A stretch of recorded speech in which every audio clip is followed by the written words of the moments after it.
Hello hi ನಮಸ್ತೆ ವೀಕ್ಷಕರೇ, ನಾನು ನಿಮ್ಮ ಮಂಜುನಾಥ್ ನಿರೋಣಿ.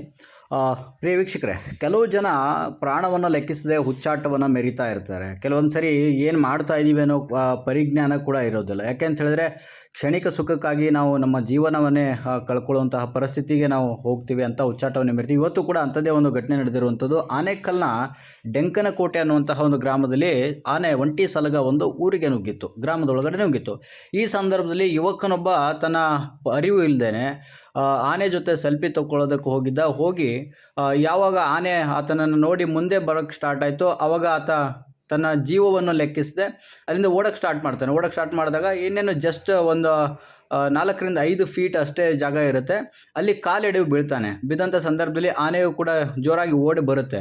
ಆವಾಗ ಅದೇನೋ ಅವನ ಅದೃಷ್ಟ ಚೆನ್ನಾಗಿತ್ತು ಅನಿಸುತ್ತೆ, ಆನೆ ಕೂಡ ಬರೋಷ್ಟೊತ್ತಿಗೆ ಎದ್ದೋಗಿದ್ದ.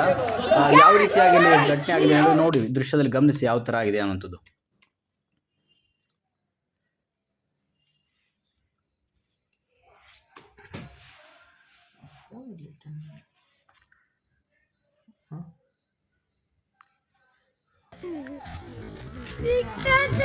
ನೋಡಿದ್ರಲ್ಲ ಯಾವ ರೀತಿಯಾಗಿ ತಮ್ಮ ಪ್ರಾಣವನ್ನು ಲೆಕ್ಕಿಸ್ತೆ ಅಂತ ಹುಚ್ಚಾಟವನ್ನು ಯುವಕರು ಮೆರಿತಾ ಇರ್ತಾರೆ. ಏನೇ ಆಗಿರಲಿ, ನಿಮ್ಮವರು ಅಂತ ಇರ್ತಾರೆ, ನಿಮ್ಮ ತಂದೆ ತಾಯಿ ಕುಟುಂಬದವರು ಇರ್ತಾರೆ, ಎಲ್ಲವೂ ಕೂಡ ಲೆಕ್ಕಿಸ್ಬೇಕಾಗುತ್ತೆ. ಚೆನ್ನಾಗಿ ಇರಬೇಕು.